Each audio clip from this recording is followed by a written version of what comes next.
तो हम डिस्कस कर रहे हैं स्ट्रक्चर ऑफ एंजाइम। एंजाइम का जैसे हम स्ट्रक्चर के बारे में डिस्कस कर रहे थे, तो हमने कहा था कि ये थ्री डायमेंशनल ग्लोबुलर प्रोटीन का स्ट्रक्चर बना होता है। और इसके अंदर या तो टर्शरी प्रोटीन होती है, या तो इसके अंदर क्वाइटनरी प्रोटीन होती है। मगर यहाँ पे आपने जो बात याद करनी है कि ग्लोबुलर स्ट्रक्चर प्रोटीन जो है, ग्लोबुलर प्रोटीन से जो है एंजाइम बना होता है। और अगर हम यहाँ पे देखें कि ये आपको एंजाइम नजर आ रहा है, इस एंजाइम पे जो सब्सटेंस है आके लगता है, कोई भी सब्सटेंस आके लगेगा, उस सब्सटेंस को हम सबस्ट्रेट कहेंगे। तो जो चीज एंजाइम पे रिएक्ट करती है उसको हम सबस्ट्रेट कहते हैं। Every enzyme react with the special substance, this substance is called substrate, इसको हम सबस्ट्रेट कहते हैं। अब एक एंजाइम को आप देखेंगे, ये एंजाइम आपको नजर आ रहा है, इस एंजाइम में एक डिम्पल या ग्रूव होता है। ये जो आपको नजर आ रहा है, ये डिम्पल या ग्रूव है। ये जो डिम्पल या ग्रूव है, ये एक्चुअली पॉलीपेप्टाइड का बना होता है। और इस डिम्पल या ग्रूव को हम एक्टिव साइट कहते हैं, जो कि पॉलीपेप्टाइड अमाइनो एसिड का बना होता है। यहाँ पे 13 से लेके 12 अमाइनो एसिड्स होते हैं, जो कि अगर हम एक स्पाइरल शीट में देखते हैं तो ये अमाइनो एसिड लगे होते हैं। कोई कहाँ लगा होता है, कोई कहाँ लगा होता है, यूं।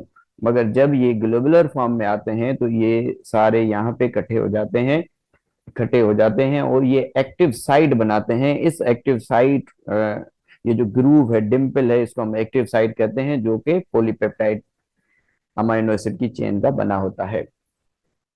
अच्छा, ये जो एक्टिव साइट है, यहाँ पे स्पेशल चार्जेस होती हैं अमाइनो एसिड की वजह से। और ये जो एक्टिव साइड है, ये इसकी जो शेप है कंप्लीमेंट्री टू द सबस्ट्रेट है। मीन्स स्पेसिफिक, हमने पहले ही डिस्कस किया था कि जो जो एंजाइम्स हैं ये स्पेसिफिक इन नेचर हैं। अगर इस एक एंजाइम को आप देखेंगे और इसमें अगर मैं सामने से कुछ सबस्ट्रेट रखूं, फॉर एग्जांपल एक ये सबस्ट्रेट है, इसको हम ए कह रहे हैं। और एक ये सबस्ट्रेट है, इसको हम बी कह रहे हैं। और एक ये सबस्ट्रेट है, इसको हम सी कह रहे हैं। तो इसके अंदर जो सबस्ट्रेट फिट होगा, इसका जो कॉम्प्लीमेंट्री है, ये जो ए नजर आ रहा है, ये यहाँ पे आके फिट होगा, ये कॉम्प्लीमेंट्री है। और हमने एक्टिव साइड के बारे में हमने कल पढ़ा था कि ये जो एक्टिव साइट है, इस एक्टिव साइट में दो रीजन होते हैं। ये वाली जो एक्टिव साइट नजर आ रही है, इस एक्टिव साइट के अंदर हमें दो रीजन्स नजर आते हैं। एक बाइंडिंग साइट होती है इसके अंदर, एक्टिव साइट के अंदर, और एक कैटालिटिक साइट होती है, जहाँ पे कैटालिटिक रिएक्शन, कैटालिटिक एक्टिविटीज होती है। अब आप बाइंडिंग साइट को देखेंगे तो जो जो एंजाइम है, एंजाइम की जो एक्टिव साइट है, एंजाइम की एक्टिव साइट पे कुछ अमाइनो एसिड्स, कुछ अमाइनो एसिड्स जो हैं, जैसे मैं ये कलर चेंज करता हूँ, ये अमाइनो एसिड, ये क्या करते हैं कि सबस्ट्रेट को यहाँ पे बाइंड करवाते हैं, मीन्स बॉन्डिंग होती है। तो यहाँ पे अमाइनो एसिड्स किसके, एक्टिव साइड के, एक्टिव साइड के अमाइनो एसिड टेम्पररी यहाँ पे बॉन्डिंग करवाते हैं सबस्ट्रेट की। मीन्स सबस्ट्रेट जब यहाँ पे आके लगता है इस एक्टिव साइड पे, ये जो एंजाइम है, इस एंजाइम की एक्टिव साइड पे सबस्ट्रेट आके लगता है, तो यहाँ पे जो बॉन्डिंग हो रही होती है, यहाँ पे जो अमाइनो एसिड बॉन्डिंग करवा रहे होते हैं, इसको हम बॉन्डिंग साइट कहते हैं। और बाकी ये वाली जो साइट है, यहाँ पे कैटालाइटिक एक्टिविटीज होती है। आगे हम चलते हैं।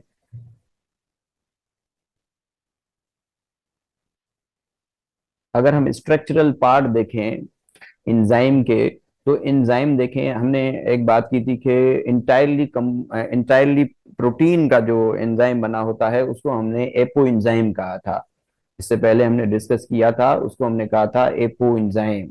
या हमने कहा था कि जो है conjugated enzyme without cofactor conjugated enzyme को हमने एपो एंजाइम कहा था। मगर यहाँ पे हम स्ट्रक्चर देख रहे हैं, कॉन्जुगेटेड एंजाइम, या जिसको हम होलो एंजाइम कहते हैं। एक्चुअली ये जो होलो एंजाइम है, होलो एंजाइम के अंदर एक पॉलीपेप्टाइड चेन होती है, यानी कि इसके अंदर प्रोटीन होता है, और इसके अंदर नॉन प्रोटीनियस पार्ट जिसको हम कोफैक्टर कह रहे हैं।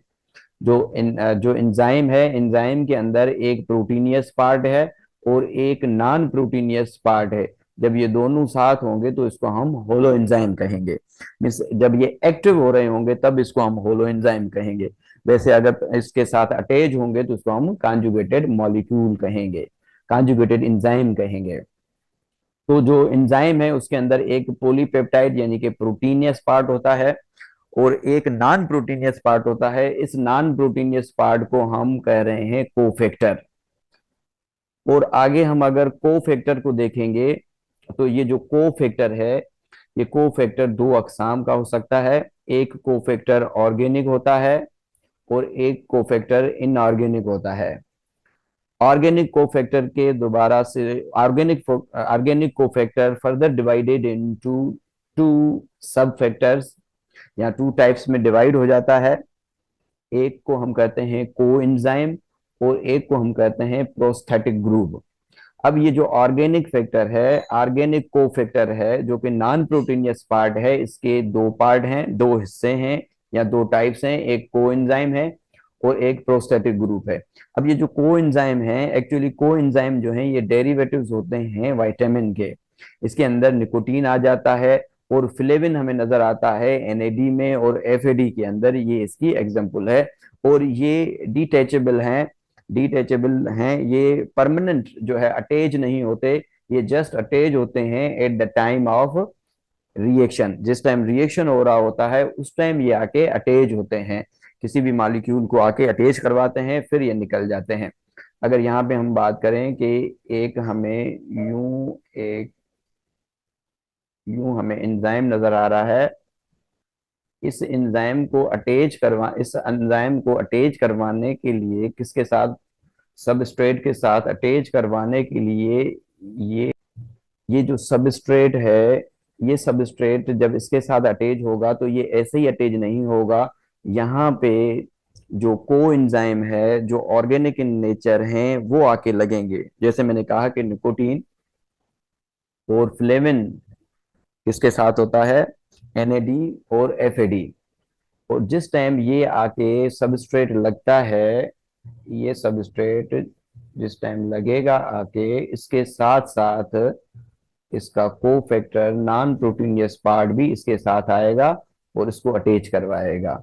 जिस टाइम ये एक्टिविटी हो जाएगी तो ये कोफैक्टर जो कि ऑर्गेनिक है, जिसको हम कोएंजाइम कह रहे हैं, ये भी निकल जाएगा। तो ये परमानेंट अटैच नहीं होता, ये अटैच होता है ओनली द बाइंडिंग टाइम। जिस टाइम बाइंडिंग हो रही होती है, उस वक्त सबस्ट्रेट की बाइंडिंग हो रही होती है, उस वक्त ये आते हैं और ये डिटैचेबल हैं, ये दोबारा रिमूव हो जाते हैं।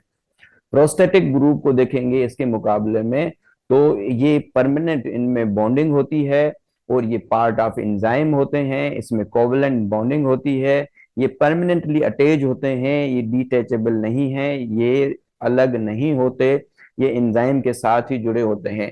जैसे हम पोरफायरिन रिंग को देखेंगे, क्लोरोफिल की पोरफायरिन रिंग, उसके साथ मैग्नीशियम बीच में सेंट्रल पार्ट होता है और जो साइड में चार रिंग्स होती हैं पायरोल की, ये आगे हम डिस्कस करेंगे बायो एनर्जेटिक में।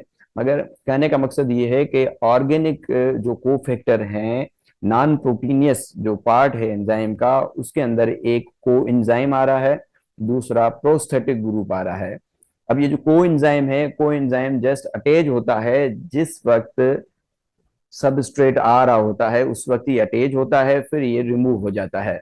और अगर प्रोस्थेटिक ग्रुप की बात करें तो ये ऑलरेडी एंजाइम के साथ अटैच होता है।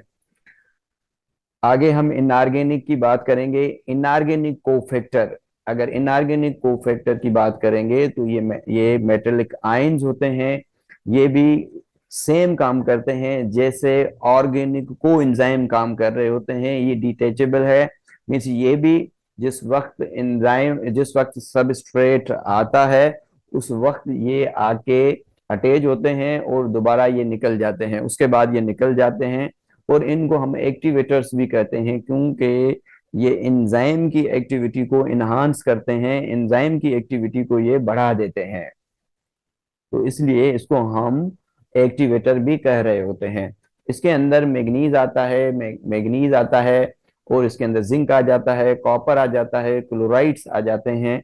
ये सारे इनऑर्गेनिक कोफैक्टर्स हैं। मीन्स ये दोनों जो हैं ये नॉन प्रोटीनियस पार्ट हैं। अच्छा, एक इसमें और चीज ऐड करते हैं कि जो कॉन्जुगेटेड मॉलिक्यूल हैं विदाउट कोफैक्टर, इनको हम क्या कहेंगे? ये टेस्ट में सवाल आ भी सकता है कि conjugated enzyme without cofactor known as apo enzyme, इसको हम एपो एंजाइम कहेंगे। कॉन्जुगेटेड एंजाइम जिसके अंदर एक प्रोटीनियस पार्ट है, दूसरा जो पार्ट है नॉन प्रोटीनियस पार्ट है। ये नॉन प्रोटीनियस पार्ट ऑर्गेनिक भी हो सकता है और ये इनऑर्गेनिक भी हो सकता है। तो ऑर्गेनिक में हमने देखा कि एक कोफैक्टर है, दूसरा एक कोएंजाइम है सॉरी, और दूसरा जो है प्रोस्टेटिक ग्रुप है। तो अगर हम कॉन्जुगेटेड एंजाइम को देखेंगे without cofactor, without non proteinaceous part के, तो इसको हम एपो एंजाइम कहेंगे। अच्छा, इसके अंदर एक और मिसाल है। हमारे स्टमक के अंदर एक एंजाइम सीक्रेट होता है, ये आपकी बुक के कैप्शन में लिखा हुआ है, पेप्सिनोजिन। पेप्सिनोजिन इनएक्टिव फॉर्म है एंजाइम की, और इसकी जो एक्टिव फॉर्म है, एक्टिव फॉर्म पेप्सिन है। अब यहाँ पे होता यूं है कि ये जो एंजाइम है ये भी ग्लोबुलर फॉर्म में होता है, और इसकी जो एक्टिव साइड है, इसकी एक्टिव साइड में पॉलीपेप्टाइड चेन से ये एक्टिव साइड बंद होती है। तो अब होता यूं यूं है यहाँ पे कि यहाँ पे ये जो HCl है, HCl सीक्रेट होता है कहाँ पे? स्टमक के अंदर। स्टमक के अंदर HCl जो है इस पॉलीपेप्टाइड को बाहर निकाल देता है, जो कि पेप्सिनोजिन, ये पेप्सिनोजिन है। और ये जो एंजाइम है, इस एंजाइम की जो एक्टिव साइट है, एक्टिव साइड फ्री हो जाती है।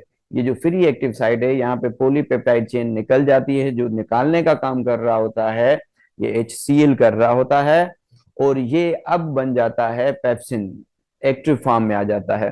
तो जो HCl है, HCl क्या करता है कि जो पेप्सिनोजिन है, पेप्सिनोजिन को कन्वर्ट कर देता है पेप्सिन में। कैसे कन्वर्ट करता है कि इसकी जो एक्टिव साइड है, यहाँ पे जो पॉलीपेप्टाइड चेन पड़ी होती है जो ब्लॉक करके बैठी होती है एक्टिव साइड को, इसको यहाँ से हटा के इसको फ्री कर देता है। आगे